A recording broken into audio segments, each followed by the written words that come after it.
Hello everyone, and welcome back to Faith Talk. I am going to make a very important statement today that may shock some of you, and that is that God is not moved by your need, nor does He respond to your lack. That's right. Some of you might be gasping right now, but I'm going to say it again. God is not moved by your need, nor does He respond to your lack. You know, God is a compassionate God. Some people might think, well, that sounds harsh. Isn't God compassionate? Yes, absolutely, He's compassionate. And in His compassion, He's given us proven methods by which we can have our needs met. But we've got to do it God's way and not be moved by our wavering emotions on a day-to-day basis. And so it's important that we follow His plans and His methods. Now, one thing that actually moves God is our faith and our obedience. And so we're going to look at what this subject, faith, is all about. Not in great detail, but just briefly, look at something that Jesus said about it. I'm going to look at Mark chapter 11. That's right, our classic faith passage, Mark chapter 11 and verse 22.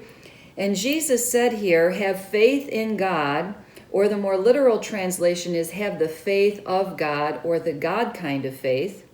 For assuredly I say to you, I like that word, assuredly. In other words, this is the absolute truth.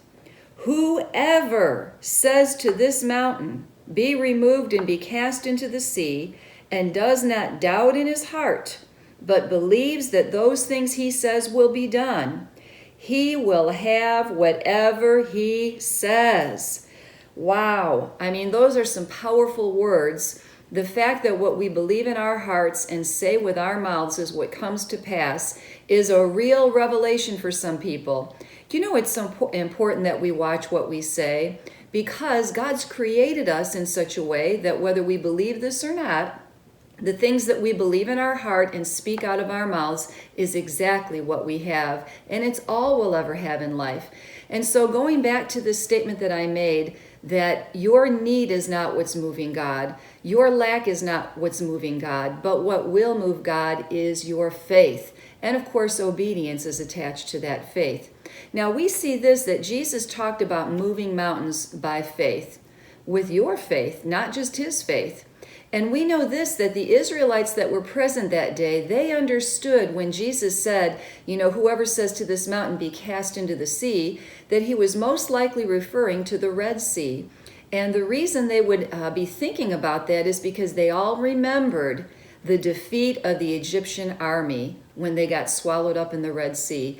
And so we see this, that Jesus is correlating moving a mountain into the sea with the defeat of your problem. Whatever it is, your need, your lack, maybe it's an emotional issue that you're having because of despair, maybe you've lost a loved one or somebody's departed from your life. Whatever need that you're facing today, that's your mountain. And that mountain can be defeated by what you believe in your heart and speak with your mouth. Now, once you've spoken to that mountain, you've got to stay confident and fully persuaded that it is moving. And we have God's word that we can stand on, saying that we can be fully persuaded that what God has begun in us, He will see it through to completion. So I just wanted to encourage you with these words today. Guard your hearts. Make sure your heart is only being filled with what God's word says, and make sure you're only speaking what God says about your situations. And according to the words of Jesus in Mark 11:23, you will have whatsoever you say. Well, that's all for today. Thank you for joining us, and we'll see you next time.